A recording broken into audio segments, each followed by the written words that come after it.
اول پرسیش کنن که همی چی خیر شد با جزاش بتیان جزا اول پرسیش نکرده و چه جزا دادن ویو مناسبتش باید این حقیقت نیست ده مثال اول باید تصدیق کنن گناهش بعد وای کنن جزا باید یعنی لیکن اینجا ما هیچی گفتن نمیتونیم با خلق شاید همین کردار در ترکیبش طبیعت جنایت داشته صادر شد ولی به هر صورت باید اصول احتمالیت بیگناهی رعایت شود و اول چند روز که در مقامات تحقیقات پیشکی و در حال حاضر در مقامات تفتیشاتی قرار دارد با رعایت صنعت‌های حقوق بین المللی که روسیه نیز آنها را اعتراف کرده است و قسم ترکیبی نظام قانونگذاریش می باشد یعنی بدون استفاده شکنجه و دیگر حالت‌های پس زننده اعتبار او در رابطه با منسوبیت دینی ملی و غیره بیانات‌ها و نشاندادهاشان با دلیل گرفته شود شفاف باشد زیرا که این حادثه علاقه با افکار بین المللی تاثیر گذرانید و قریب سازمان بین المللی و نهادهای رسمی دو جانب یعنی روسیه و تاجیکستان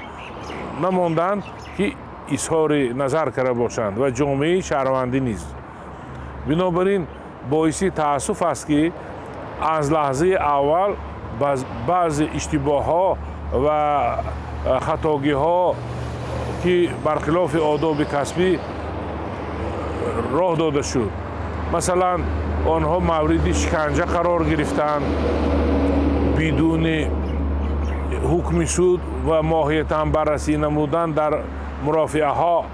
با اشتراک نمایندگان وکالتدار و با صلاحیت سفارت تاجیکستان در قلمرو روسیه که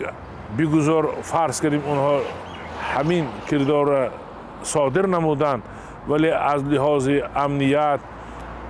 درک و احساسی وطنداری که تحت حمایه دولت تاجیکستان قرار دارند بررسی میشد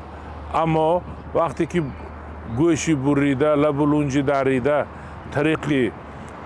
منبع‌های اطلاعاتی گوناگون دسترس جامعه جهان شد این از خللدار گردیدن و دغلانه ویران شدن صنعت‌های حقوق بین المللی در رابطه به مناسبت با بازداشته ها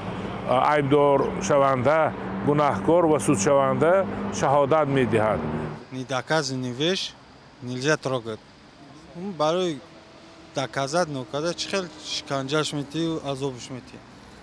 Şurada aka vay yakmış ki yarok dastış da girift va uje va cevap te baronga. Akva Rusan vay vay kora didan cal şun omadaydı. Akva vakti da pros vakti sudbozi vakti vay. ای politika اینا خچونا دانا غیر قابل قبول هست این غیر قانونی هست برخلاف تمام مقررات های قانونگذاری بین المللی کنونسیا ها شرطنامه های بین المللی برخلاف خود سرقانونی فدراسیون روسیه است برخلاف من همین ماده 286 کودکس جنایتی فدراسیون روسیه هست و دیگر و دیگر باید تاکید نمایم که در مناسبت میان دو دولت نابسته از اقتدار اقتصادی امکانیت های حربی موقع جغرافی و دیگر شرط و عامل ها برابری همچون سوبیکت کامل حقوق مناسبت های بین المللی رعایت شود همه وقت از این خاطر موافق مقصد می بود که در حال بعد مقرر نمودن هویت همین چند نفری که شهروند تاجیکستان هستند سفارت تاجیکستان را در جریان میگذاشتند و سفیر تاجیکستان شخصان علاهیده وکالتدار و با صلاحیت را تامین میکرد تا که با حضور خود باعث درک بیشتری مسئولیت از جانب نهادهای مربوطه